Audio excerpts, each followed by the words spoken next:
Jina la Bwana lipewe sifa. Zina ry'umwami rabwe icyubahiro. Tunaanza ibada yetu mu jina la Bwana wetu Yesu Kristo. Dutangiye amateraniro yacu mu izina rya Yesu. Tunasalimia benye biko natufata bote.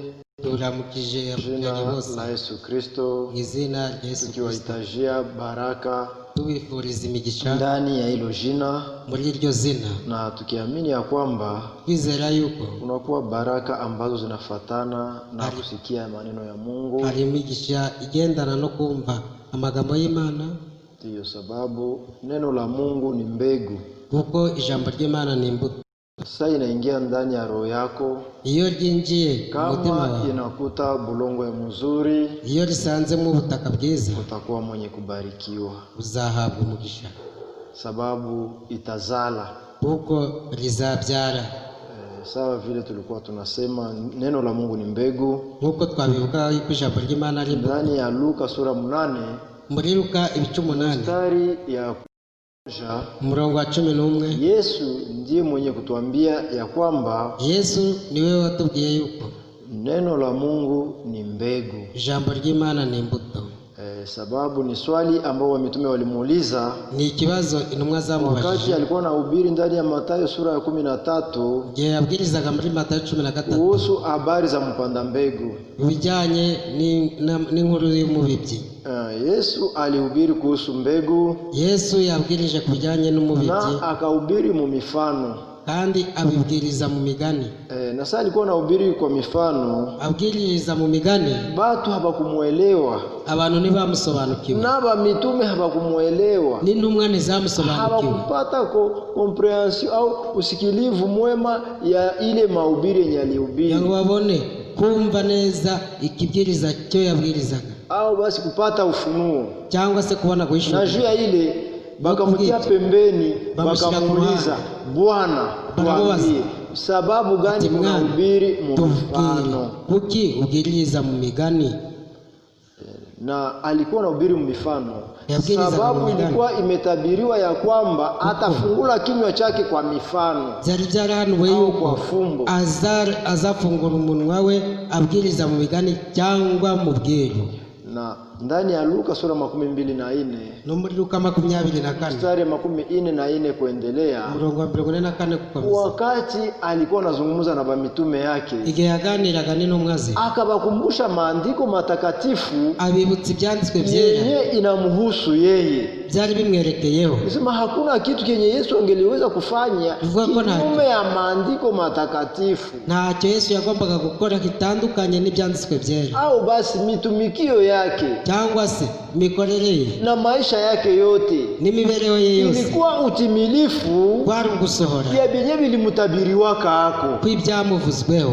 Haleluya. Amen. Mungu wetu apewe sifa. Mana chabichiwa. Sababu na kila mtu ukona buri muntu wese maisha yake mibereho ye au ginzi anaishi cyangwa uko abayeho mbele ya Mungu habimushitule Mungu, imbere y'Imana ntibiyikanga, sababu Mungu anatujua mzuri, kuko Imana ituzi neza, anajua kila mmoja wetu, izi buri mwe muri twe, anajua mwanzo ya uzima yake, izi tangiriro ry'ubuzima yenye bitamupitika hako mu maisha, ibizamugeraho byose mu buzima, na mwisho ginzi atamaliza safari, no kwihereza kunazarangiza urugendo. Mungu anatujua, Imana iratuzi, na ndio maana ni nayo maana kuhusu matokeo ingaruka ya vitu vyenye viko vinapitika mpaka hata na leo, y'ibintu biri kubaho no kugeza uyu munsi, bilitabiriwaka byara hano, na Mungu ni Imana aliwekaka mpango yake, yashyizeho gahunda yake yenye inapaswa kutimia, igomba gusohora, au basi kila matokeo cyangwa se buri ngaruka inapaswa kuheshimia igomba kuba utaratibu gahunda ya mpango ya Mungu, y'imikorere y'Imana, ya mpango y'umugambi w'Imana. Sema Mungu iko na plan, Imana ifite umugambi, sababu kila mtu kuko buri muntu tafuta fanya projet, yashaka gukora umushinga, anawekaka mpango pale, ashyiraho gahunda, na ile plan yake au ile mpango yenye anafatishaka moya kwa moya, uwo mugambi niwe akurikiza yagiye gukora uwo mushinga, juu asifanye makosa, kugira ngo adakora makosa. Kama alipanga iyo yapanze kujenga nyumba, kubaka inzu, anasema nitanunua mifuko 50 ya sima, akavuga ndi bugure imifuka ili 50 nyumba ya sima iweze kuyala, kugira ngo inzu ibashe kuzura. kisha anakamata franga ya mfuko moya anaiuza pantalo. None agafata mwe amafaranga y'umufuko umwe akayagura ipantaro. Ni kusema ile mpango inakufa. Nuvuga ngo iyo gahunda ibipfuye. Sema ule mtu hakurespekte plan yake, hakushimia mpango yake. Atubashye gahunda ye. Lakini Mungu wetu yeye, ariko Imana yacu, si banadamu binaweza kutufikia. Twebwe abantu byatugera, binatufikiaka. Twebwe abantu bijya bitugera. Ndio maana sasa tunapanga mpango. Ni nayo mpamvu iyo tupanze gahunda tunatia kama na ma-imprévu au vitu vyenye hatukutayarisha. Tujya dushyiramo n'ibitateganijwe. Tunaviweka juu tuko watu. Tukabishyiramo kuko turaba. Ni mkamilifu. Ariko Imana irashyitse. Mungu yese anapanga mpango yake. Imana yipanze gahunda yayo. Hakuna ama-imprévu. Nta byimbura mu yenye hakutayarisha, ikitateganije ntabwo biba. Yeye anajuaka mwisho na mwanzo hayafika. Imenya iherezo itangiriro ritaraba. Haleluya. Amen. Na ndio maana nilikuwa nasema ya kwamba wakati ya mitume ngiye kintumwa hakukuwa fundisho ya bongo, ntabwo habaga inyigisho na Mungu alikuwa anabijua, kandi Imana yari ibizi. Na mtumishi wa Mungu Paulo n'umugaragu w'Imana Paulo aravuga mimi najua ya kwamba nzi neza yuko kisha mie kutoweka, nimara kuvaho, kisha toka, nimara kugenda, kwa mambweha hazaza amasega zenye zitaingia ndani ya kanisa, azinjira mu itorero, hazitahurumia kondolo, kandi ntizizababarira umukumbi. Siye sawa vile baamini baneno la Mungu, twebwe nk'abizera, sawa vile bakristiani, nk'abakristo, Mungu anatuita kondolo zake. Imana itwita intama zayo. Sawa vile batoto ya Mungu, nk'abana b'Imana, Mungu anatuita kondolo zake. Imana itwita intama zayo. Lakini usisahau ya kuwa nimwibagirwe uko roho mbili hapa kudunia, hari imyuka ibiri hano ku isi zinatumika, ikoreramo. Moja ni ya Mungu, kandi umwuka umwe ni w'Imana, na ingine ni ya shetani, undi ni wa Satani. Hakuna roho ya tatu, nta mwuka wa gatatu. Ndio maana kila muamini yeyote, kila Mkristo yeyote, cyangwa buri Mkristo wese alipashwa kujipima, yagombaga kwishyira na kujichunguza, no kwireba, na kuangalia, akareba neza, na kusema je, akavuga ati ni roho gani iko yulu yangu, nuwe mwuko ndiho wakati ninafanya jambo fulani, iyo nkora ikintu runaka. Muimani yangu, mukwizera kwanjye, mukikristo kyangu, mukibukristo naongozwa na roho gani, nyoborwa n'uwe mwuka. Ndio maana Paulo, niyo mpamvu Paulo mbele akufe, mbere yuko alikuwa na bidii sana ya kuonya kanisa, sababu Paulo alikuwa nabii, kuko Paulo yari umuhanuzi, na Mungu akamfanyia neema, kandi Imana imugirira ubuntu. Au niseme hivi, cyangwa mvugernya, mara mingi akenshi banabii, abahanuzi, wakati banakaribia kutoka katika mwili, iyo bayegereje kuva mu mubiri, anakuwaka banahisi kile kitu, bajya icyo kintu kijya kibahumekeramo, banakuwaka banakihisi, bajya bakiyumvira, banajuaka kile kitu ya kwamba kinakaribia, bajya bamenya ko icyo kintu kibegereye. Hata nabii Branham naye wakati alifikia wakati yake kutoka mu mwili, igihe yegereje kuva mu mubiri, wakati likaribia, icyo gihe cyegereje, alikuwa nakisikia ndani yake, yarabyiyumvisha, na mahubiri yake yenye alikuwa anahubiri, na mubwirizo byambiriza, alikuwa anahubiri mahubiri yenye inafanana na wakati yenye alikuwa anaishi ndani, yabwirizaga ibibwirizo bisa n'igihe yaragezemo, na alikuwa na shauku sana, kandi yari afite inyota cyane ya kuona ule mtumishi mwaminifu, yo kuzabona uwo ataendelesha hii ujumbe, uzakomezanya n'ubu butumwa, wakati yeye atakuwa haiko tena, igihe we azaba atakiriho. Mungu wetu apewe sifa, Imana yacu ihabwe icyubahiro. Na Paulo akasema eti, ndio maana sikuchoka kubaonya busiku na mchana. Ni nayo mpamvu ntahwemye kubahugura amanywa na nijoro. Kama unasoma ndani ya Matendo ya Mitume, usomye mu sura ya 20 ibice 20, pale Paulo, aho ngaho Paulo alikusanya baze ya kanisa, yateranyije abakuru b'itorero. Angalia, acha tusome pale kiloko kisha tuendelea. Tusoma hano gatoya tuone dukomeze. Acte 20. Ibyakozwe n'intumwa 20. Tuanzie ku verset ya ngapi? Tuhere ku murongo wa kangahe? Anzia ku verset 26. au 25, anzia ku 25 25. None dore nzi yuko mutazongera kumbona, abo nanyuzemo mwese mbabwiriza iby'ubwami bw'Imana. Icyo gituma mbahamiriza uyu munsi yuko amaraso ya bose atandiho, kuko ntikenze mbabwira iby'Imana yagambiriye byose. Mwirinde ubwanyu, murinde n'umukumbi wose umwuka wera yabashyiriyeho kuba barenzi. Angalia hapa Paulo angali mzima. Paulo akiriho. Anasema alikuwa hamutanionaka tena. Sio kama mtazongera kumbona. Nikusema alikuwa anajua kama mwisho yake inafika. Ukuvuga yarazi yuko yarezekana. Kanisa abwira bakuru w'itorero, anasema ndio maana sikuchoka kubaonya. Niyo mpamvu ntikenze kuwaambia kwamba damu yenu haiko tena ku mikono yangu. Bavuga yuko amaraso ya Satani ndiho. Frere, na siye Mungu wa hiki kizazi. Na Imana y'iki kizazi amekamata neno lake. Yafashe jambo ryayo. Ameimwanga mwa hiki kizazi. Iyi mena muri iki kizazi. Ipate kuwa avertissement. Kugira ngo habeho kuburirwa. Au ipate kuwa arifu. Habeho kuburirwa. Kwa kila muamini wa kweli. Buri mwizera wese ukuri. Ili kila muamini wa kweli aweze kujitayarisha abashe kwitegura ujio ya pili ya Bwana wetu Yesu Kristo. Kuza kwa kabiri kumwami wa Yesu Kristo. Au kurudia yake. Cyangwa kugaruka kwe. Haleluya. Amen. Na tunajua ya kwamba tuziyuko ujio ya Yesu Kristo, kuza kwa Yesu Kristo ni uhakika, ni ukuri. Angalia ndani ya Petro wa pili, frere, tusome ndani ya Petro wa pili. Mu gitabo cya kabiri cya Petero, sura ya kwanza, igice cya mbere, mstari ya 16. Murongo wa 16. Petro anatuambia hivi. Petro anatubwira, bapendwa, bakundwa, haiko kwa kufata hadithi zilizoundwa na wanadamu. Ntabwo twababwirije iby'imigani yahembwe n'abantu.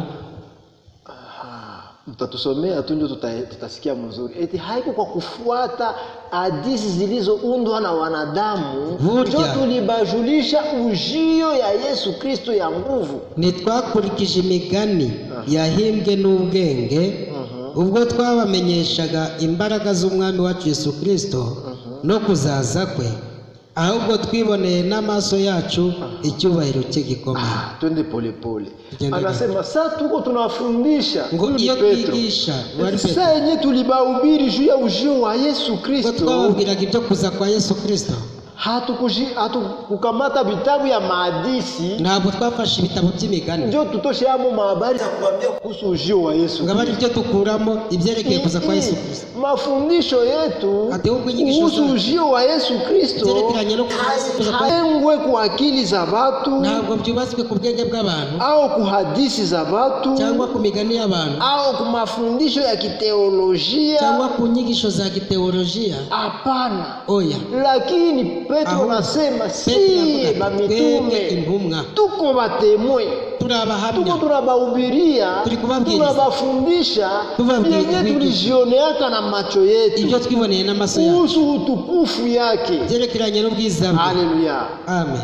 Na sisi tuko heri, natwe turahiri, sababu kuko hatukufata mahadisi, tutakurikiye imigani, lakini miguru yetu tuko tunakanyanga muzuri tukandagira neza kwenye bamitume walikanyanga, aho intumwa zakandagiye mu kuwanja ya ahadi za Mungu, mu kibuga cy'amasezerano ya Imana. Mungu wetu apewe sifa. Maana chabichubahiro anasema haiko, lakini tulijionea utukufu wake. Endelea kusoma, turakomeza kuwasoma murongo wa 17. Sababu preoccupation yetu hapa kuko ikidushizeho hano ni kurudia, tunapenda tujue mzuri nukugaruka kure ko tumenye neza nyakati kabisa za kurudia kwa Bwana wetu Yesu Kristo. Turimo neza mu bijyanye no kugaruka kwa Yesu Kristo, sababu dalili za kurudi kwake kuko ibimenyetso vinaonekana wazi, ibiri kugaragara, na hayombe ile evenema inatuponyoka. Nibisabye yuko icyo gihe kiducika.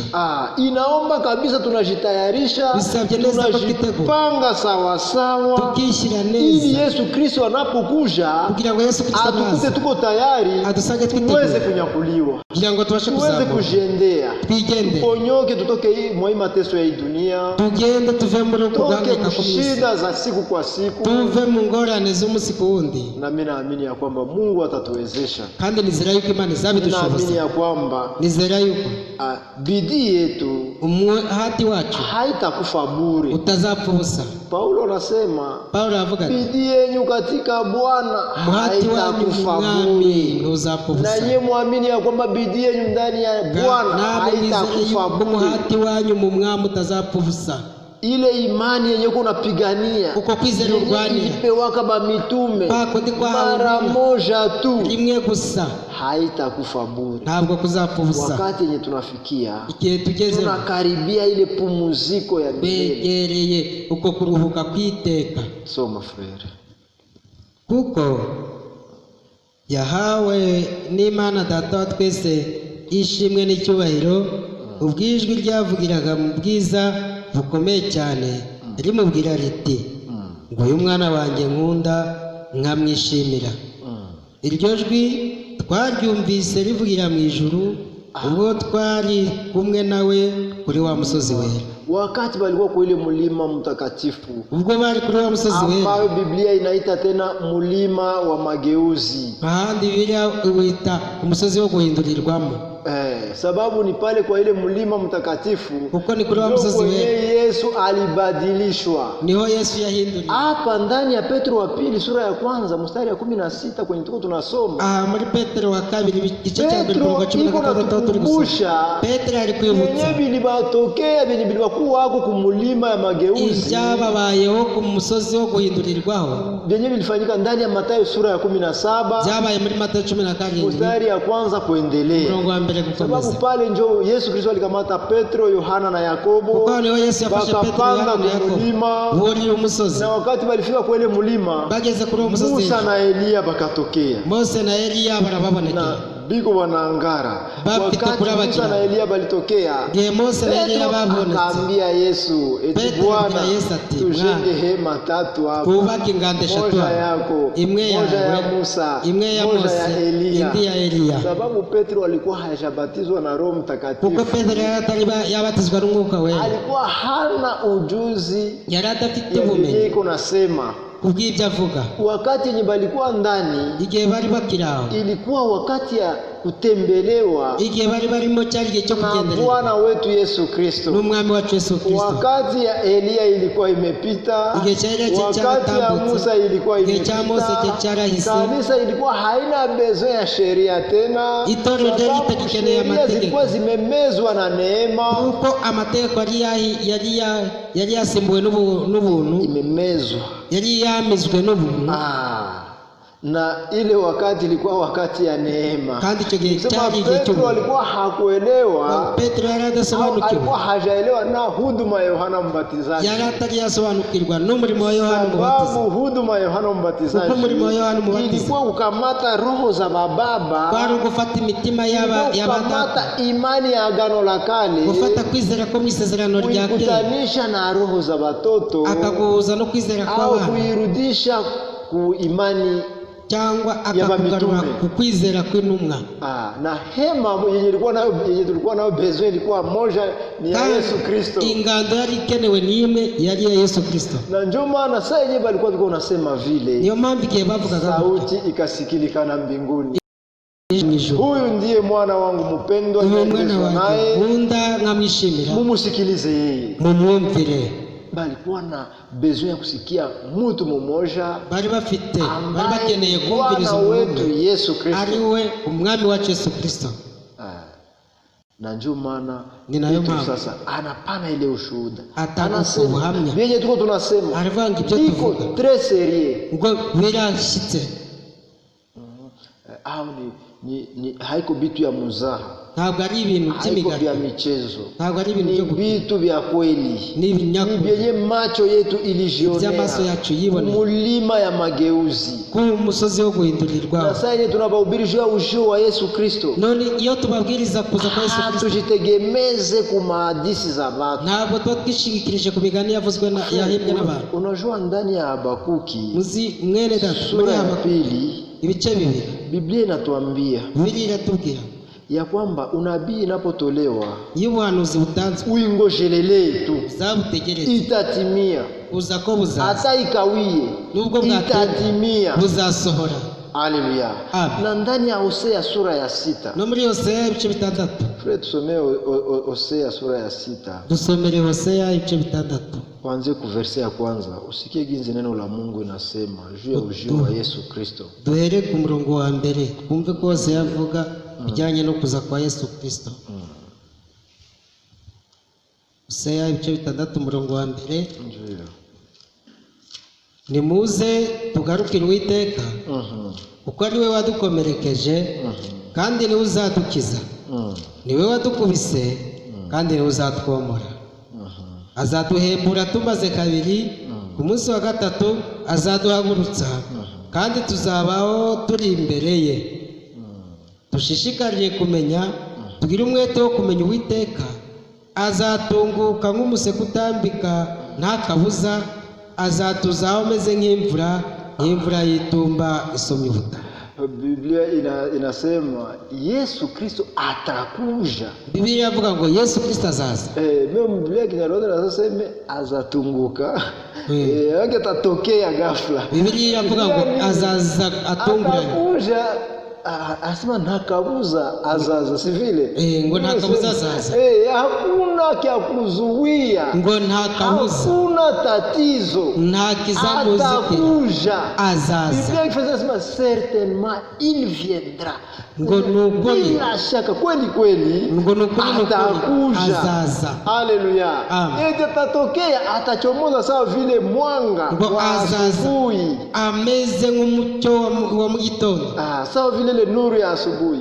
Na Biblia fasi nyingine nasema, kandi Biblia handi iravuga ngo eti sawa vile nuru inatokea kama mashariki, izuba ryasira mu burasirazuba rikarengera mu burengerazuba, vile njo ujio wa Yesu Kristo itakuwa. Ngo niko kuza kwa Yesu Kristo. Na ndio maana mu Yohana sura ya 14 mstari ya 2 na ya 3. Niyo mpamvu no muri Yohana sura ya 14 ibice 12 umurongo wa 2 na ya 3, umurongo wa 2 n'uwa 3. Hata kama ilikuwa iliahidiwa ndani ya Mathayo sura 25, nubwo byari byarahanuwe muri Mathayo ibice 5 muri Mathayo 25 mstari ya kwanza mpaka ya 10, umurongo wa mbere kugeza kwa 10.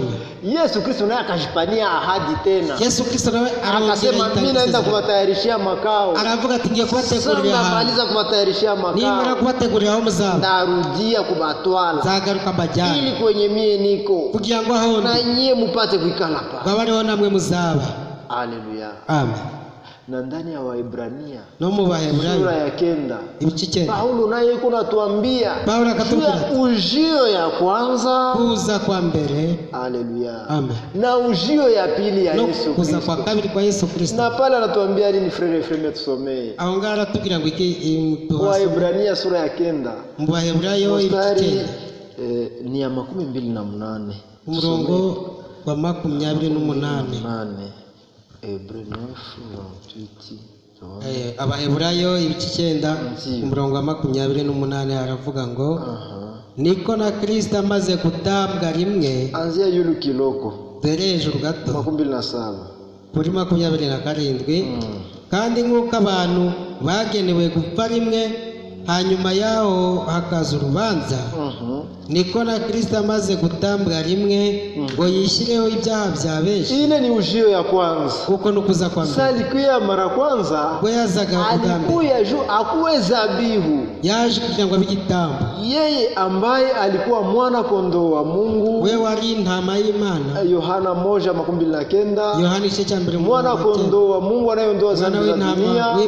Wakati alikuja ya mara kwanza alikuya juu akuwe zabihu juu ya dhambi zako na juu ya dhambi zangu. Kijya byanje n'ibyawe. Ndio maana kama haumkubali mu maisha yako, Bwana na Mwokozi wako, unafanya makosa sana. Ukora makosa cyane. Na uko mwenye ole. Kandi ufite ishyano. Sababu dhambi zako zinadumu, zinaendelea kubakia pale. Ndio maana Yesu alikuwa anaambia Mafarisayo, "Usiponiamini kama mie ndio yeye, utakufia ndani ya dhambi." cyane. Inabidi Bisabye tukubali Yesu Kristo wemera Yesu Kristo sawa sawa na ginzi maandiko inamusema. nk'uko ibyanditswe bimuvuga. Ndio maana Biblia inasema Niyo mpamvu Bibiliya benye ivuga banamwamini sawa sawa na ginzi maandiko inamusema. abamwizera nk'uko ibyanditswe bimuvuga, Mito ya maji ya uzima imigezi y'amazi y'ubugingo itabubujika ndani ya roho zao. izatiririka mu nda yabo. Na alisema ile kuhusu ubatizo ya Roho Mtakatifu. Akavuga ati kubyerekeranye n'umubatizo w'umwuka wera. Haleluya. Amen. Benye banamwamini Abamwizera sawa sawa na maandiko matakatifu nk'uko ibyanditswe byera bivuga, na kabuza batapata ubatizo ya Roho Mtakatifu. nta kabuza bazabona umubatizo w'umwuka wera. Frere, kama uko muamini Mwene data ni na buri mwiza hauamini kile kitu, ukabutiza icyo kintu uko najihombesha. uri kwihombya, Uko najihombesha. uri kwihombya. Uko sawa vile mtu Ni mwenye uko nk'umuntu na franga ku banki waba ufite amafaranga kuri banki analala njala akaburara juu ya uvivu ya kwenda retire franga. kubera ubunebwe bwo kujya kubikuza. Mungu atusaidie. Imana idufashe Na sie tuingie mu urgence natwe ya twihutire maombi, tupige magoti, mu masengesho, tulilie gusenga, Mungu, dupfukame, tumukumbushe tutakambire ahadi Imana, zake, tuyibutse amasezerano yayo, tumulipishe ahadi zake, tuyishyuze amasezerano tumwambie yayo. Bwana, mbone tunaamini Yego sawa Mwana, sawa na ko maandiko. twizera nk'uko ibyanditswe Nini ndio bivuga. inakataza tusibatizwe na Roho Niki Mtakatifu? gituma kitubuza kubatizwa Sababu n'umwuka wera? lituahidi ya Kuko kwamba yadusezeranyije ko. haleluya. Amen. Ndio maana Daudi alikuwa anasema, Dawidi niyo mpamvu Bwana yavugaga, unichunguze, Umwami chunguza ugenzi, ndani yangu, urebe kama muri njye. kuko kitu kibaya ukiondoshe. nimba hari ikibi kiri muri nje ukivanemo. Haleluya. Amen. Si tulilie Mungu. Tutakabili Yesu Imana. aliahidi ya kwamba Yesu yasezeranyije wenye banamwamini sawa sawa na maandiko matakatifu, abamwizera nk'uko ibyanditswe mito ya maji ya bivuga, uzima amazi itabubujika y'umugezi y'amazi ndani y'ubugingo yao. azatembera mu nda yabo. Tumulipishe ahadi. Tumwishyuza amasezerano Endelea kusoma. Turakomeza Sawa kusoma ginzi aho. alikuja nk'uko yaje ili apate kuwa zabihu. kugira ngo abe igitambo. Kubenye banamuitika, Ubamwemera, kama unamuitika na wewe, niba umwemera ni nawe zabihu kwako ni igitambo kuri kwa wowe ajili ya dhambi zako. kubw'ibyaha byawe. Endelea kusoma. Turakomeza. Niko na Kristo amaze gutambwa rimwe ngo yishyireho ibyaha bya benshi, azabone ku bwa kabiri, atazanywe no kwitambira ibyaha. Haleluya. Amen. Atakuja ya mara pili. Azaza ubwa kabiri Kinzi alionekanaka ya mara kwanza. nk'uko yagaragaye ubwa Kinzi mbere, alikuyaka ya mara nk'uko kwanza. yaje ubwa mbere. Ujio yake ya mara kwanza ilikuwa uhakika. kwari ukuri. Ilikuwa kweli. Alitembea barabara za Yerusalema. Yagendeye ku mihanda ya Alitembea Yerusalemu, Galilaya. yagendeye Watu walimuona. abantu Biblia baramubona, inashuhudia kile Biblia kitu. inaamini icyo kintu. Na historia inashuhudia ya Kandi amateka kwamba nayo yamenya yuko kulikuwa Bwana moja hariho umwami umwe ambaye aliitwa Yesu Kristo, witwa Yesu Kristo, ambaye aliitwa Emmanuel, witwa Emmanuel, yaani Mungu pamoja nasi, yego yisobanuranye Imana kumwe Mungu natwe, pamoja na wanadamu. Imana hamwe Na n'abantu. ule Emmanuel, Ariwe siku Emmanuel, moja umunsi umwe alipandishwa Kalvari, yazamuwe Karuvali, siku moja umunsi umwe alitundikwa katikati ya wajambazi. yabambwe hagati y'abagizi ba nabi. Haleluya. Amen. Ili achukue dhambi za wengi. kugira ngo yishyireho ibyaha bya benshi, Eti sawa ginzi Nuko. alionekanaka ya mara kwanza yabonetse ubwa mbere ili ajitie yako dhambi za kugira ngo yishyireho wengi. ibyaha bya benshi. Haleluya. Amen. Vile vile ataonekana ya mara ni pili. nako azongera kugaragara ubwa kabiri, Hapana juu ya kubeba tena dhambi za atari kugira ngo wengi. yishyireho ibyaha by'abantu, Juu afanye nini Frere, tusomee. abonekerere abamutegereza kubazanira agakiza. Haleluya. Amen. Eti atazihirika ngo kwa wale azabonekera ambao wanamungojea ili kubamutegereza atuletee wokovu. kubazanira Na Yesu agakiza. Kristo anasema Ni Yesu Kristo utakapoona zile dalili ziko zinatimia, nimubona ibyo byose muinue bisohoye, macho yenyu yulu, muzubure imitwe yanyu, sababu ile wokovu yenyu, Kwa agakiza ile kanyu. ukombozi ya mili yenu uko gucungurwa kw'imibiri inakaribia. yanyu kuzaba kwegereye. Frere, tunakaribia Bene data, siku ya twegereye ajabu. umunsi ukomeye, Tunakaribia siku yenye tunaenda kufunguliwa, twegereye badilishiwa hii mili ya tugiye magonjwa, kubohorwa iyi mibiri hii mili ya y'uburwayi, shida, hii mili ya imibiri tabu. y'ingorane, imibiri y'ibibazo. Mko mnaamini kama tuko mu mikono ya Mungu, Turizera yuko na turi mu biganza tuko mu by'Imana mpango ya Mungu. kandi turi muri gahunda Ndio y'Imana. maana Biblia inatuambia hivi Ndio maana ndani ya Biblia Ufunuo sura 19 mu byahishuriwe inanikumbusha andiko ingine, Ufunuo sura 19 Ibyahishuriwe mstari ya 7 frere, tusome mpaka ya 9. Bana tuambia tufurahi, tuwe katika kugira ngo furaha. tunezerwe turi mu munezero. Mchungaji siku zenye zilipita alitusomea kaandiko hapa Umushumba mu minsi yashize yadusomeye ibyanditswe hano, yenye nasema tunaonekana sawa vile venye Bihavuga. tunateseka, tugaragara lakini nk'abababara, hatuteseke, tuko bien, ariko ntabwo tunafurahi twiteka. frere. Mubeneda, Ndani ya roho zetu mu mitima yacu tunayala furaha, tuzuyemo tuko na ibyishimo. matumaini yenye uzima dufite ibyiringiro ya by'ubuzima kwamba yuko hata uonekane mjamaa yako umunyangorane, uri umunyabibazo, magonjwa, saa zingine wewe unagonjeshwa kila uburwayi, siku, wenda ni wowe urwaza saa buri gihe, zingine uko mu nyumba ya kupanga, wenda uri no mu nzu yo hauna ta gukodesha, espoir ya siku utapata na wewe nta yako. n'ibyiringiro byo yuko uzabona n'iyawe. Mungu atusaidie Leo Imana idufashe na Mungu atushie msaada. kandi Imana itugendere. Frere, Biblia inasema Bibiliya iravuga ngo yule aliye ndani yetu uri muri twe ni mkubwa arota kuzidia ule wa kidunia. uri mu bisi. Haleluya. Amen. Yesu mwenye uko naye Yesu ufite iko na valeri, afite agaciro, iko na valeri, afite agaciro kuzidia shida zako zote, kuruta ingorane kuzidia zawe, magumu yote yenye uko nayo, kuruta ibibazo na byose kama ufite. unamkaribia kwa imani, Kandi iyo umwegereye ufite iko na kwizera, uwezo wa kukumalizia zile tatizo. afite ububasha bwo kukurangiriza ibyo byose. Ile ni kweli, Uko kama na tuko kweli. na imani. Niba ufite kwizera, Usikuwe saa ule mtu mwenye anakuwa na uvivu ya kwenda retire franga ku banki. ntukambere nka wa muntu ujya ugira ubunebwe bwo kujya kubikuza amafaranga kuri banki afite inzara. Petro alikutanaka kiwete. Petero yasanze Ndio pastere ikirema, wetu wa kwanza niwe mushumba wacu wa alitanaka mbere, kiwete ku mlango ya kanisa. yasanze Kiwete kuna ikirema mlomba nisaidie. ku muryango w'urusengero Petro kuri gusaba. akamwambia Petro niangalie akamwambia, mzuri, ndeba sina neza. franga, Nta mafaranga, sina dhahabu, nta fedha, lakini nta kenye zahabu. niko nacho Ariko icyo mfite, jina la Yesu Kristo, izina rya Yesu simama. Kristo, haguruka. Frere, franga hazingewezaka kusimamisha kiwete, amafaranga ntiyagombaga guhagurutsa dhahabu ikirema, hazingewezaka kusimamisha kiwete, zahabu ntizagombaga guhagurutsa madiplome ikirema, na madiplome hazingesimamisha ule kilema. impamyabushobozi Lakini kenye ntizagombaga Petro guhagurutsa icyo alikuwa kirema. nacho ndani yake Ariko icyo Petero yari kilikuwa afite muri we zaidi ya zile madiplome, cyari kiruta izo kilikuwa diplome, zaidi ya pesa, cyari kiruta kilikuwa izo zaidi ya feza, dhahabu, na cyari kiruta izo kilisimamisha zahabu, kilema. maze gihagurutsa icyo kirema. Muamini ya kwamba kenye kiko ndani yetu Mwizere yuko kiri muri kinazidia twe, shida zote, kiruta ibibazo kinazidia byose, tabu zote, kiruta ingorane zose, kinazidia vitu yote. kiruta ibintu byose. Ukaribie Mungu kwa imani, Mwegere Imana na mufite shida kwizera, zenu zitaisha, kandi ibibazo byose bizana. mufurahi, Ngo muwe katika raha. Tusomee frezi. Dusoma mu Byahishuriwe 19 umurongo wa 7, tunezerwe twishime Ndio.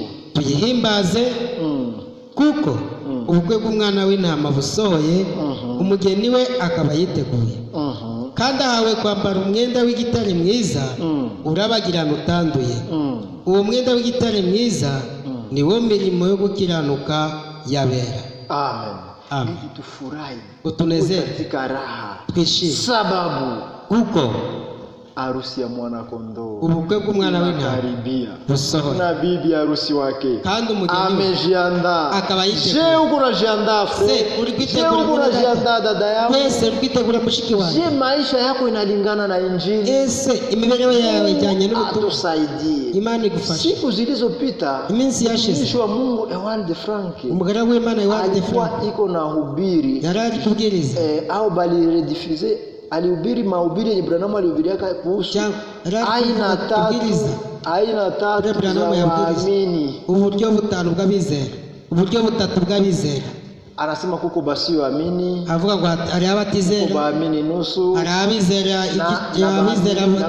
abizera gato, hakabaho n'abizera nyakuri. Kisha anasema hano akavuga ati kia lazima haiko kujua zile aina tatu za waamini, icyangombwa si ukumenya ubwo buryo butatu bw'abizera, kia lazima ahubwo ni icyangombwa kujijua weye, ni ukwimenya wowe ubwawe. weye uko mukisehemu gani ya bale baamini, uri mu ruhe ruhande hagati y'abo aina bizera? tatu, uko mu buryo butatu, uri mu ruhe ruhande? Je, uko muamini nusu? Si, uri umwizera gato? Uko msioamini? Uri umutizera? Au je uko muamini? Cyangwa uri umwizera nyakuri? Bale wote balikuwa baamini. Kuko abo bose bari Tunasoma abizera. ndani ya Yohana sura 8. Iyo usomye muri Yohana 18, anaambia benye bali muamini aravuga, Yesu abwiraga abamwizeye eti ngo kama mukidumu ndani ya maneno yangu, nimuguma mu magambo yanjye, bale muko wanafunzi wangu, muzaba abigishwa banjye nyakuri, mutajua kweli, muzamenya ukuri, na kweli itabaweka huru. kandi ukuri kuzababatura. balikuwa wanajua kweli na kweli haibafungule. Nibabazi Habadumu ndani ya neno la Mungu. Bostaba batura batari mu kuri kw'ijambo ry'Imana. Habaliishi. Batarituyemo. Mungu atusaidie. Imana idufashe. Na Mungu atujie msaada. Kandi Imana itugenderere. Ndio. Unajua ya kwamba Mathayo sura 24, Mathayo 24 inaanzililia Mathayo sura 25. Ibanziliza Mathayo 25 au inatimia mbele ya Mathayo sura 25 cyangwa bisohora mbere ya Mathayo 25. Vile vile ninako Watesalonika wa kwanza sura ya 3, urwa mbere rw'Abatesalonika ibice 3 inatimia mbele ya Watesalonika wa kwanza sura ya 4. Bisohora mbere iyo Abatesalonika ba mbere ibice 4. Lakini ariko pale kunakuwa vitu vyenye habaho ibintu vitu bitatimia bizasohora karibu kwa wakati moja, hafi mu gihe kimwe. Sababu mu Watesalonika wa kwanza sura ya 4, kuko mu Batesalonika ba mbere ibice 4, siku yenye tutapataka wakati, siku nyingine tutavingia kama mu burefu, nitubona kandi kanya tuzabyinjiramo mu burebure. Watesalonika wa kwanza sura ya 4 mstari ya 13, Abatesalonika ba mbere ibice 4 inatuambia nayo habari za ujio wa Bwana wetu Yesu Kristo. Aratubwira kuza k'umwami wacu Yesu Kristo. Ni mstari ya 13 mpaka 18. Ibice 13 kugeza kwa 18. Wakati Yesu Kristo anakuja, Yesu Kristo naza, kuna kwa vitu vyenye vinapitika. hari bizaba. Ndugu atusomee. Yone data tusome. Parapanda, impanda, kuna kwa baragumu ya Bwana plito na azabaho impanda y'Imana. Tusome pale Watesalonika wa kwanza sura ya 4 mstari ya 13 kuendelea. Abatesalonika ba mbere ibice 3 umurongo sura ya 4 umurongo wa 13. Ndio tusome pale. Aravuga ngo ariko bene data nidushaka ko mutamenya ibyo abasinziriye, mutababara nka babandi badafite ibyiringiro. Ubwo twemeye yuko Yesu yapfuye akazuka, abari ko twizera yuko Imana izazanana na Yesu abasinziriye muri we. Iki nicyo tubabwira, tukibwirijwe n'ijambo ry'umwami wacu yuko twebwe abazaba bakiriho basigaye kugeza kuza k'umwami tutazabanziriza na hato abasinziriye. Kuko umwami ubwe azaza amanutse ava mu ijuru aranguruye ijwi rirenga, hamwe n'ijwi rya marayika ukomeye n'impanda y'Imana.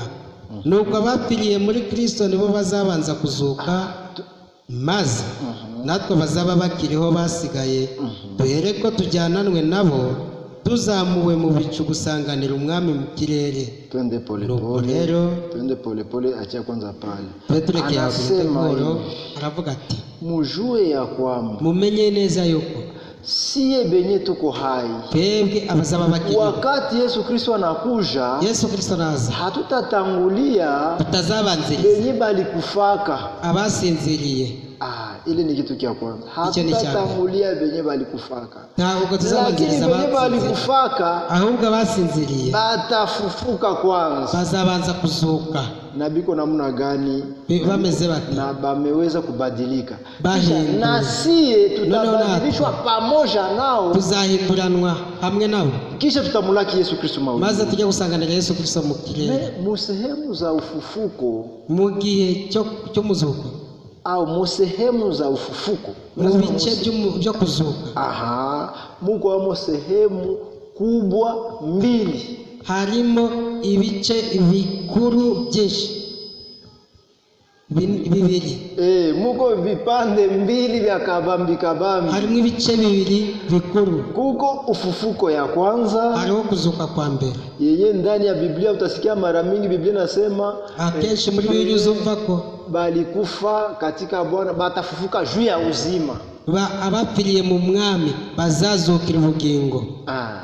Sasa ile ufufuko ya kwanza, none uko kuzuka kwa mbere nayo iko na sehemu 4, nako gufite ibice 4. Nasema uko sehemu mbili za kabambe, ufufuko ya kwanza na ufufuko ya pili. Uvuga ko hari ibice bibiri by'ingenzi, ukwa mbere n'ukwa kabiri. Na ile ufufuko ya pili, none kuzuka kwa kabiri yenye Biblia inaita ufufuko ya mwisho, ni ko Biblia yita ukuzuka kwa nyuma. Sasa hii ufufuko ya kwanza ukuzuka kwa mbere inahusu bachaguliwa kujyanya kureba abatoranijwe. Na hii ufufuko ndio iko na vipande sasa 4. None kukuzuka kundi gufite ibice 4. Kunakuwa hariho benye balikufaka abapfuye bakafufuka bazuka wakati Yesu Kristo anatoka mukaburi. igihe Yesu Kristo yavuye mu mva. Ile ni Mathayo sura 27 mstari ya 15 kuendelea. Biblia inatushuhudia inasema wakati Yesu Kristo alitoka mukaburi, igihe Yesu Kristo yavaga mu mva. Acha tusome sura 27 mstari ya 15, tusome Mathayo 27:15 kwa kuweza kueleza na hatuyasoma. Inawezekana kukweka kitu kenye katakosa au tusieleze mzuri ginzi Biblia inasema, lakini kama tunasoma Biblia hayo itaeleza mzuri. Biblia ila ibisobanura neza, sababu na maandiko matakatifu habai explica au habai tafsiri yake, kuko ibyanditswe byera batajya bitasobanurwa. Maandiko matakatifu hayo pekee na tafsiri yake, ahubwo ibyanditswe byera byubwabyo bisobanura. Haleluya, amen. Maandiko matakatifu na tafsiri yake, ibyanditswe byera bisobanura. Wanaenda ku teolojia kujifunza juu batafsirie Mungu, niyo mpamvu abantu bajya kwiga teolojia ngo babasobanurire Imana, wanafanya makosa makubwa, baba bakoze amakosa akomeye. Ndugu, tusomee pale mstari ya 15. Mwene data dusomere ku murongo wa 50. Ariko Yesu yongera kuvuga ijwi rirenga aratanga. Umwenda ukingiriza ahera cyane h'urusengero utabukamo kabiri, utangirira hejuru ugeza hasi. Isi iratigita, ibitare birameneka, ibituro birakwinguka, intumbi nyinshi z'abera bari barasinziriye zirazurwa. Sehemu ya kwanza, igice cya mbere kia ufufuko wa kwanza, no kuzuka kwa mbere, ndio hii grupe niko uyu mukumbi. Sasa Yesu anakufa pale kumsalaba, Yesu kisa anapaza sauti kubwa, avugijwe rirenga, anapaza sauti kubwa, anatoa roho, umwuka urahe pale anatoa roho, anapaza sauti, akivugijwe rirenga, pazia ya hekalu inapasuka, umwenda wakingirije ahera cyane usaduka yulu mpaka chini, uhereye hejuru kugeza hasi, ingeanzia chini mpaka yulu, yuhera hasi kugeza hejuru. Watu ndio walipasula, bali kuvuga yuko ari abantu bawusapasuliwa na Mungu yeye mwenyewe, ariko kubera ko wasatuwe n'Imana ubwayo, kuonyesha kama ukuhani wa agano la kale inafikia mwisho, kugaragaza yuko ubutambyi bwo mu isezerano rya kera bugeze ku iherezo. Ile nayo ni sije mrefu, nicyo ni mutwe wa magambo manene. Mu agano la kale kuko mu isezerano rya kera kilikuwa kinatia utofauti katikati ya muamini na kuhani, icyari kitandukanyije umwizera no mu butambyi. Mule mu hekalu, aho mu rusengero, ilikuwa ile pazia, rwari urwo rusika. Ile pazia ilikuwa inaitikia kuhani, balikuwa wanaingia mu parvi exteriere, wemereraga umutambyi kwinjira ahera. Muwanja ya nje balikuwa wanaingia na baamini bote na Baisraeli bote wanaingia na bakuhani. Kwibaraza aho binjiraga bamwe nabizera bose hamwe n'abatambyi. Lakini mahali patakatifu, ahera cyane, hakuna Muisraeli mwenye alikuwa anaruhusiwa kuingia ndani. Nta Mwisraeli wari wemerewe kwinjiramo isipokuwa kuhani mkubwa, akeretse umutambyi mukuru gusa, naye limoya mu mwaka, kandi nawe ni rimwe mu mwaka, anabeba zabihu ajyanye ibitambo ya zambi ubw'ibyaha by'abantu. Kile kipazia kinye kilikuwa pale, none uwo mwenda warukingirije ahantu, kilikuwa hakiruhusu, ilikuwa sawa vile bariere urwari nk'urubibi. Wewe Muisraeli unaishi hapa, uwo Mwisraeli anaendelea, uyu mutambyi wagakomeza. Sasa ile pazia ndio ilikuwa inapatia ule mkuhani kazi. Noneho urwo rusika niro rwaherezaga umutambyi akazi. Juu hakuna mwenye alikuwa na droit kuingia na droit ya kujingilia kule kwenda toa zabihu ya zambi zake, kuko nta muntu wundi wari ufite uburenganzira bwo kwinjira aho kugira ngo ajye gutambira ibyaha by'abantu. Kugira ngo ajye kwitambirira ibyaha bye. Kuhani ndio alipasha kuwafanyia ile service, ahubwo umutambyi ni wagombaga kubakorera uwo murimo. Haleluya, amen. Wakati Yesu alikufa, bazi ikapasuka, umwenda ukingiriza hera urasaduka.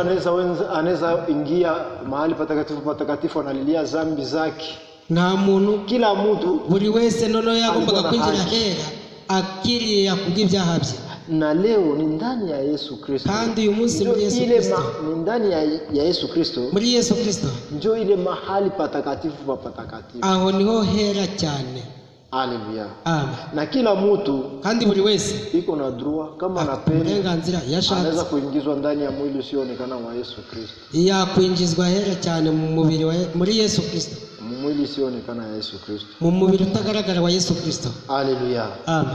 Ukuhani wa Agano la Kale ikaisha, noneho ubutambyi bwo mu isezerano rya kera Mungu burangirira, akaanzisha ukuhani ya mpya, Imana itangiza ubundi butambyi bushya ambao Biblia inaita ukuhani wa Melkisedeki, aribwo Imana yita ubutambyi bwa Melkisedeki, ukuhani wa Yesu Kristo. ubutambyi bwa Yesu Kristo. Na Biblia inaita ile ukuhani ya Agano la Kale ukuhani ya kifo. Bibiliya ikita ubwo butambyi bwo mu isezerano rya kera ubutambyi bw'urupfu, lakini ukuhani ya Agano Jipya ariko ubutambyi bwo mu isezerano ni ukuhani ya uzima. ni ubutambyi bw'ubugingo. Mungu wetu apewe sifa. Imana yacabwa icyubahiro. Sasa saa yenye pazia ya hekalu inapasuka, mtetemeko ya dunia inakuwa, watabutsemo kabiri, habayeho umushyitsi, na saa mtetemeko inakuwa habayeho umushyitsi, patakatifu ya mwagano ya mwagano la kale, abera bo mu isezerano rya kera na benye baliamini Yesu Kristo mwagano jipya, n'abizeye Yesu Kristo mu isezerano rya kera bakaba barapfuye bakafufuka, bava mu bituro. endelea kusoma, turakomeza tuhasome. Ibituro birakinguka, intumbi nyinshi z'abera bari barasinziriye zirazurwa, bava mu bituro, maze amaze kuzuka binjira mu murwa wera babonekera benshi. Haleluya. Amen. Habakufufukaka ntabwo bazutse kisha bazirike mara moya mbele ya watu, ngo maze bagaragarire rimwe imbere y'abantu, sababu Yesu Kristo kuko Yesu Kristo ndio anapaswa kuwa wa kwanza mu mambo yote, niwe ugomba kuba uwibanze mu bintu byose, yeye ndio ilimubidi kwanza afufuke, niwe bagombaga kubanza kuzuka. bale balipashwa ngojea abo bagombaga Yesu gutegereza afufuke, Yesu na azuke. kisha fufuka amaze kuzuka abakuye wa kwanza, ababanziriza nabo bakazirika sasa none mbele baragaragara ya batakatifu ba imbere y'abera benshi mu Yerusalemu, muri Yerusalemu, bale balishafufuka. abo barazutse. Sasa saa yenye banafufuka, None igihe bazuka, kama Yesu Kristo alibakomboa, anabatosha mugereza ya shetani, ngo Yesu Kristo yarabacunguye abakura sababu mu mwagano la kale kuko mu isezerano rya kera kulikuwa kuzimu na paradiso bilikuwa fasi moja, ikuzimu na paradiso byari bibi, na shetani alikuwa anaweza fika pale kwenye batakatifu biko, kandi Satani yagombaga kugira habera bari, sababu balikuwa habayapata ukombozi wa damu ya Yesu Kristo, kuko bari batarabona gucungurwa kw'amaraso ya Yesu Kristo. lakini Yesu Kristo kisha kumwanga damu, Ariko Yesu Kristo amaze kumena akashuka kuzimu, amanuka ikuzimu, akaenda kubakomboa. ajya kubacungura. Bale batakatifu banaitwa matekwa, abo bera bitwa iminyago, sababu shetani alikuwa alishabakamata kwanza na baweka kule, kuko Satani yari amaze kubafata abashyira iyo ngiyo. me Yesu tena kaenda akabakamata naye matekwa, None Yesu akabanyang'anya Kristo shetani ajya kubafata kwa iminyago, vita ya ajabu, akashinda shetani, anesha Satani, akashinda kuzimu, anesha ikuzimu, akashinda kifo, anesha urupfu, akabafufua. arabazura. Ndani ya kitabu ya Waefeso Mu gitabo cy'Abefeso sura yake ya 4 ibice 4 mstari ya 8, umurongo wa 8, Biblia inatuambia Biblia iratubwira wakati alipanda, igihe yazamukanga juu, igihe yazamukaga mu ijuru, alibeba ile matekwa, yafashe iyo minyago, akaibeba, arayitwara, akaibeba, yazamukanye iminyago, hakuiacha tena kule, ntabwo yayisize, hakuiacha kudunia, ntabwo yayisize, lakini alipanda namo, ahubwo yarayizamukanye. Haleluya. Amen. Eti alibeba matekwa, ngo yazamukanye iminyago, akapana zawadi, maze atanga impano ku bantu.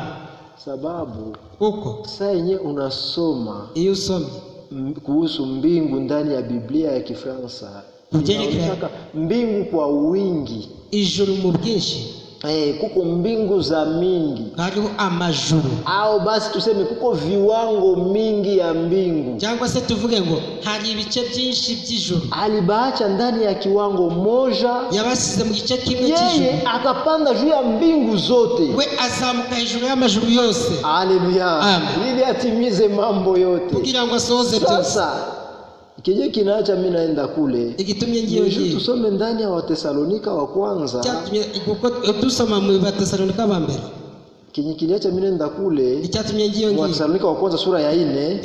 ibice bine by'Abatesalonika ba mbere Ni juu nuko tusome Watesalonika wa kwanza Kusoma- sura ya 3. kugira ngo dusome Abatesalonika ba mbere ibice bitatu Sababu nilibambia uko nababwiye ko kabla Mathayo sura 25 itimie, mbere yuko Matayo 25 isohora kwanza Mathayo 24 inapaswa timia juu ianzilie Mathayo 25. Matayo 24 igomba kubanza gusohora kugira ngo ibanzirize Matayo 25 Namuni njo munayala alama zote aho niho wuzuye ibimenyetso byose vya kutuonesha kama Mathayo 25 inatafuta kutimia. byo kutwereka yuko Matayo 25 igiye gusohora. Yohana sura ya 14 mstari ya 2 na ya 3 nataka kutimia. Yohana ibice bitatu Sura ya 14 ibice 12 umurongo wa 3 n'uwa 4 yagiye gusohora. Mstari ya 2 na ya 3 ibice 14 umurongo wa 2 n'uwa 3 inatafuta kutimia. hagiye gusohora. Ile ndio inatuonesha Ibyo nibyo bitwereka ko ya kwamba Watesalonika wa kwanza yuko Abatesalonika ba mbere sura ya 4 ibice 4 mstari ya 13 umurongo wa mpaka 18 inatafuta kwa kutimia. 18 hagiye gusohora. Lakini saa yenyewe Watesalonika wa kwanza Ariko igihe cyo sura ya 4 Abatesalonika ba mbere ibice 4 mstari ya 13 umurongo wa 13 mpaka 18 saa yenyewe iko kugeza natimia. kwa 18 igihe biri gusohora. Saa yenyewe Bwana wetu Yesu Kristo anashuka, Igihe umwami wacu Yesu Kristo amanuka anatoka mbinguni, avuye mu ijuru anakuja kututwala sie bibi harusi, aje kudutwara twebwe umugeni, sie wenye tutakuwa tungaliki hai. twebwe abazaba bakiriho Na kukuwa hai yetu no kuba tukiriho haiko juu kwacu. tuishi ginzi tunapenda, Ntabwo tubayeho nk'uko dushaka, haiko juu tuishi ginzi tunapenda, ntabwo ari ukugira ngo tubayeho nk'uko twishakiye, tuishi maisha ya zambi, ngo tubayeho mu mibereho tuishi y'ibyaha, mwanasa, mu tujifurahishe, binezeza by'isi, tufanye vyote sawa wenye hatutatoka kwa hii ngo dunia. tugakora ibintu byose nk'aho tutazava ku isi. Oya Frere, najua Bene maana kama data. kanisa inafunguliwa, Neno usibakie mama. kwako kunyumba. Niyo mpamvu iyo Kenye urusengero kinaacha rufunguka Mungu akuache kubiwabo, ukuwe hai igitumye Imana ikitubeshejeho ni juu ukiye kumwabudu. ni ukugira ngo uze kuyisenga. Ndio kitu kia kwanza, ndio sababu ya Icyo cya kwanza. mbere, niyo mpamvu ya mbere. Haiko juu ufanye maproje za hatari hatari, Ntabwo ari ugukora ufanye imishinga hapana. ikomeye ngo wigumire hoya, Hata kama navyo kuvifanya ni vya mzuri, nubwo nabyo haiko ndio sababu ya kwanza yenye iliacha Mungu anakuacha ukuwe hai. ariko ntabwo aricyo gitumye Imana Sababu ya ikikubeshejeho. kwanza Iyi ni mpamvu juu ya mbere. uishi juu ya ujio wa Yesu Ni Kristo. ukugira ngo ubeho ubwo kuza kwa Yesu Kristo. Sasa mtafika kunyuma, msome tena Watesalonika wa kwanza sura ya 4. Nimugera mu rugo mwongere musome Abatesalonika ba mbere ibice 4. Anapita kwanza kubale batakatifu ba mwagano la kale, Iyo Yesu naza azaca kuri ba bayizere bamusezerano rya kera, na bale benye balimwamini bakakufa kisha bakafufuka wakati alifufuka, na babandi bamwizeye igihe yazaga maze bakapfa bakazuka igihe yazukaga, hata bakamata azabafata juu abo balishaka fufuka. kuko bamaze Biblia kuzuka. inatuambia atakuya nabo. Bibiliya ivuga ngo azamanukana nabo. Tusomee sasa Watesalonika wa kwanza sura ya 3 mstari ya 13. Noneho dusoma Abatesalonika ba mbere ibice 3 umurongo wa 13. Ndio. Abatesalonika ba mbere Ndio. Sura ya 3. ibice 3 umurongo wa 13. Anasema nini pale? Aravuga ngo kugira ngo abakomeze imitima Anze wasi 12. dore no kuri 12. Namwe umwami wacu abuzuze abasesekaze gukundana no gukunda abandi bose nkuko natwe twabakunze. Nami Mungu anipe ile upendo. Basi nanjye Imana Nanyi umurukundo, Mungu abajaze kupendana wamoja kwa wengine. namwe Imana ibuzuzemo gukundana bamwe ku bandi. Na mara mingi Na kenshi Paulo naye alikuwa anasema ndani ya Waefeso, Paulo naye akundaga kuvuga mu Efeso, tunahubiriaka kweli katika upendo. tubwiriza ukuri turi mu rukundo. Pasipo upendo na kweli yenye unahubiri haina maana. Hatariho urukundo nuko kurubwiriza nta kamaro. Na mtu mmoja Kandi umuntu umwe alinionyaka, yaramuguye, anasema penda watu yote. aravuga ati ukunda abantu bose, Penda watu yote sababu huduma ni upendo. kuko ubukozi ni urukundo. Mungu anisaidie, ni onyo ya mzuri. Imana ifashe ni impuguro nziza ya mzuri, na mimi Mungu anipe hayo, nanjye Imana irumva na nizidishie kandi nyongere kupenda na maadui, ngere naho gukunda n'abanzi. Ni kitu kizuri, ni kintu kiza. Na ule ndugu wazo mwene data wakati anapiga magoti kuomba akwenda nikumbuka mu maombi, nazajya apfuka masenga ajya nyibuka mu masengesho. Ni kitu kizuri kupata mtu wa kukushauria, ni kintu kiza kubona umuntu ukugira inama. Soma sasa frere, kugira ngo abakomeza imitima itabaho umugayo. Na si ndio hitaji yetu kwa kanisa la Mungu, natwe nicyo cyifuzo cyacu mu itorero ry'Imana, abaimarishe mioyo, Imana bakomeza imitima, isikuwe na lawama, itabaho umugayo. Yere mu maso y'Imana yacu ariyo data wa twese, ubwo umwami wacu Yesu azazana n'abera be bose. Eti wakati Bwana wetu Yesu Kristo ubwo umwami wacu Yesu azazana n'abera bose, atakuja na watakatifu wote, atakuja na watakatifu yote, yazazana n'abera be bose. Wathesalonike wa kwanza sura ya 3 mstari ya 13. Bwana wetu Yesu Kristo anakuja, ubwo umwami wacu Yesu Kristo azazana n'abera be bose. wa kwanza Abathesalonike sura ya 4 ibice 4 muko ingine kategori harimo iyindi ngingo au sehemu ya pili igice cya kabiri ya ufufuko wa kwanza, kuzuka kwa mbere, ya batu benye banenda fufuka, kuvana waje kuzuka, benye banaanzia tangia Yesu Kristo kisha kukufa, babandi bahereye Yesu Kristo yapfaga na kufufuka no kurudia mbinguni no gusubira mu ijuru. Tangia ile wakati benye balikufaka, tangia ile wakati abapfuye mpaka benye batakufa, kugeza abazapfa banakufia ndani ya Yesu Kristo, bagapira muri Yesu Kristo, mpaka saa Yesu Kristo anakuja, kugeza Yesu Kristo azabaje, bale batafufuka, abo bazazuka, na sisi benye tuko hai tutabadilishwa pamoja nao, natwe bazaba bakiriho tuzahinduranwa nabo, pamoja na wale watakatifu walifufukaka, hamwe n'ababera bendi tutajiunga pamoja, baza twibumbire hamwe, tutamlaki Yesu Kristo mawinguni, tusanganira umwami Yesu Kristo mukirere. Sasa ndugu, amalizie kwa iandiko, none mwene data arangirize kuri ibi byanditswe, amalizie kwa iandiko, arangirize kuri ibi byanditswe ya Yakobo sura ya 5 byo muri Yakobo bice 5 mstari ya 7. Basi umurongo wa 7 noneho tusomee pale frere, tumalizie pale. Dusomere mwene data turangiriza. Biblia inatuambia, Biblia inatuambia mkuwe bavumilivu, noneho namwe mwihangane, mkuwe bavumilivu, mwihangane sawa vile mulimaji anakoka mvumilivu, umuhinzi akingojea matunda yihangana agategereza ya shamba yake. Yo mu murima we, ndio vile mkuwe bavumilivu, niko namwe mukwiye kwihangana, ngojea ujio wa Bwana wetu Yesu Kristo, gutegereza kuza kwa mwami wacu Yesu Kristo, mkijua ya kwamba muzi neza yuko Mungu asemake bongo, Imana itavuga Mungu ni mwaminifu kwa ahadi zake, Imana ilizerwa kwa masezerano yake atazitimiza, izayasohoza. Dusome muri Yakobo ibice 5 umurongo wa 7. Nuko bene data mwihangane mugezaho umwami Yesu azazira. Dore umuhinzi ategereza imyaka y'ubutaka y'igiciro, ayirindira yihanganye kugezaho azabonera imvura y'umuhindo n'iyitumba. Muba ariko namwe mwihangana, mwikomeza imitima, kuko kuza k'umwami Yesu kubegereye. Nimwitotombane bene data, mudacirwaho iteka, dore umucamanza ahagaze ku rugi.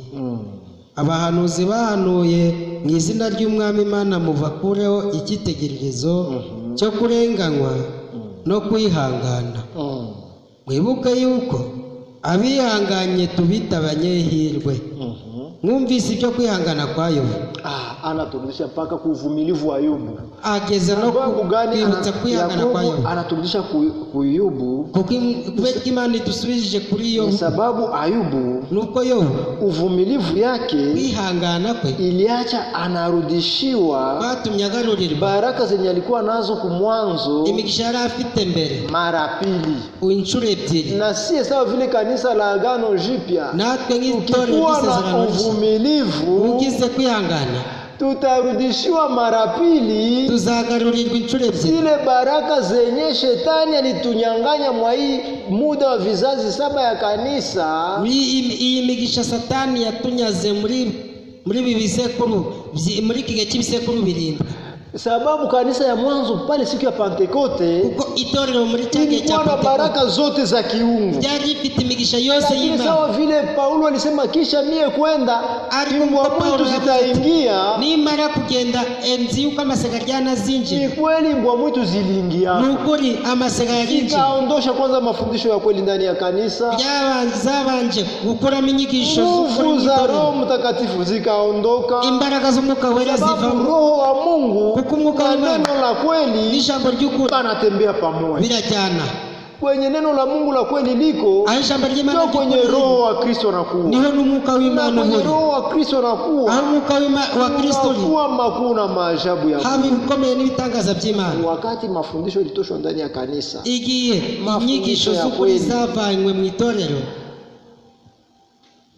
pale nguvu za Mungu zikatoweka, aho ngaho imbaraga z'Imana nazo. Lakini kama tunakuwa wavumilivu mu mafundisho halisi, ariko tubaye abizerwa ku nyigisho nzima, ku neno la Mungu la kweli, ku ijambo ry'Imana ry'ukuri, tutarudishiwa zile nguvu za siku ya Pentekote mara pili, inshuro ebyiri. Ndio maana inaandikwa ndani ya Zakaria, ni nayo mpamvu byanditswe muri Zakaria, eti utukufu ya ile hekalu ya pili, ngo ubwiza bwa nyanyubaka mara pili, ubwiza bwa rwa rusengero bwa mbere buzikuba inshuro ebyiri.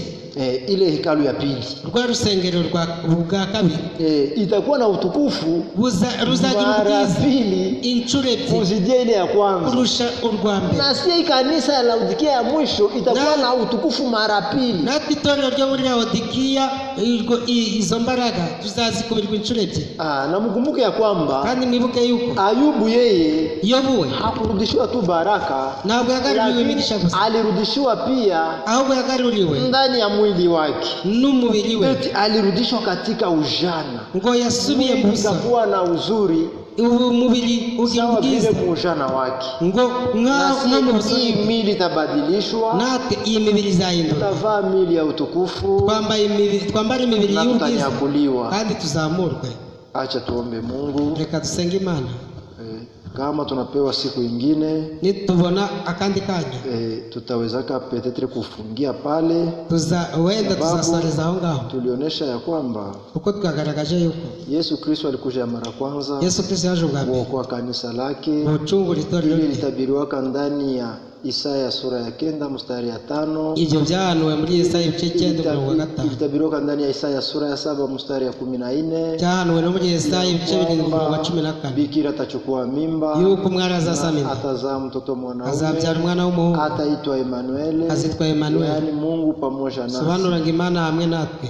Ile ilitabiriwa ndani ya Mika sura ya 5. Ivyo byahanuwe muri Mika ibice 5 na ilienda na banabii wote walitabiri juu ya Yesu Kristo, kandi n'abahanuzi bose bahanuye yake ndani ya agano jipya ndani ya Mathayo sura ya 1. Gusora kwabyo byagaragariye muri Matayo igice cya mbere, ndani ya Luka sura ya 2, muri Luka ibice 2, na ujio yake ya pili no kuza kwe kwa kabiri tunatoka kuiona ginzi litabiriwaka, twamaze kubibona ukuntu byahanuwe kanisa la agano jipya, bijyanye n'itorero rishya, mataifa, bijyanye n'abanyamahanga. Ya mara 3 ubwa gatatu tulisema ya kwamba bavuze yuko atakuja azaza na kanisa bibi harusi, itorero umugeni, utawala, gutegeka ndani ya utawala wa miaka 1000, mu butegetsi bw'ubwami bw'imyaka 1000, akuje kutawala utawala ya miaka 1000. ariko mbere yuko naza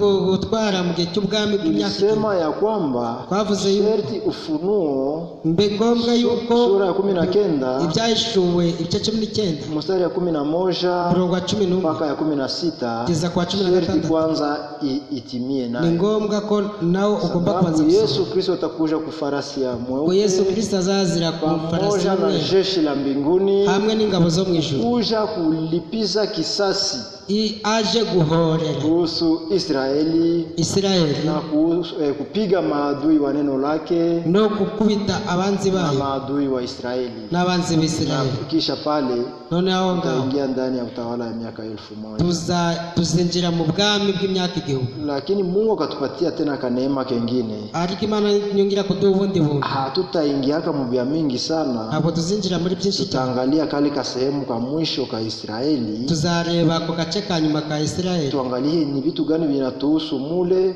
turebe ibitureba aho ngaho, ili tujue ya kwamba si wakati yetu inaisha. tumenye yuko twebwe igihe cyacu Mungu kirangiye. awabariki mjina la Yesu Kristo. Imana iduhe umugisha mu izina rya Acha Yesu tuombe. Kristo. Mungu, Reka dusenge Imana. asante tena Bwana wetu Yesu Kristo Urakoze nanone mwami kwa wacu neema ambayo unatufanyia asubuhi ya leo, bw'ubuntu tugiriye muri iki gitondo, uweza kuzungumza kuhusu maneno yako. kugira ngo tuganire ku magambo yawe. Tunaamini ya kwamba Turizera yuko wenjo mpanda mbegu ni wowe mubibyi, na wenjo unainyunyuziaka maji, kandi ni wowe usukira amazi, na ni wewe unaibatiza kwa roho na kwa moto. ni wowe ubatirisha umwuka n'umuriro. Tunakuomba usindikize neno lako ndani ya roho zetu, Turagusabye kugira ngo ili uherekezanye ipate imbaraga kuzala ijambo ryawe matunda inayostahili Injili. mu mitima yacu, kugira ngo ribashe Bariki kubyara batakatifu imbuto. yako bote benye balisikia hii maneno Umugisha abera bawe bose bumvise aya magambo, na benye bataisikia. n'abari bubwo Bariki kanisa yetu ya umugisha mahali, itorero ryacu mwami, bariki mchungaji, umugisha umushumba, bariki wote wanaomsaidia kwa kazi ya kuhubiri habari njema ndani ya hii eneo. umugisha abamufasha kubwiriza ubutumwa muri iki gihe, Bariki wazee ya kanisa, umugisha abakuru b'itorero, bariki kanisa yote, umugisha itorero ryose, bariki bibi harusi wako kudunia mzima, umugisha umugeni wawe ku bariki isi yose, watumishi wako wa kweli umugisha abagaragu bawe dunia b'ukuri mzima, ku isi hose, bariki mtumishi wako mwaminifu umugisha Ewald umugaragu Frank, wawe umwizera Ewald Frank, kwa sababu hangelikuja urukuyataza sawa vile utimilifu ya Mathayo sura 24 mstari 15 mpaka 17. kubwo gusohoza Baba, Matayo 24 na si hatungelipata kya kuhudumia. natwe twari kubona Asante icyo kwa kutimiza dukora. ahadi zako, Urakoze asante kwa kutuma matumishi gusohoza yako, amasezerano. Warakoze ubwo kohereza abakozi bawe, sababu ni kuwapitia tumepata maneno yako kuko binyuriye muri bo na niho tubonera tumepokea amagambo yawe, wokovu wetu. kugira ngo tubone agakiza Jina kawe. lako lipewe sifa. Izina ryawe rihabwe icyubahiro. Tunafikia mwisho wa ibada yetu, Tugeze ku iherezo utubariki na ry'iteraniro ryacu, utusindikize. uduhe umugisha kandi uduherekeze, Jina la Bwana wetu Yesu mu Kristo. izina ry'umwami wacu Yesu Amina. Kristo, amen.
Amen.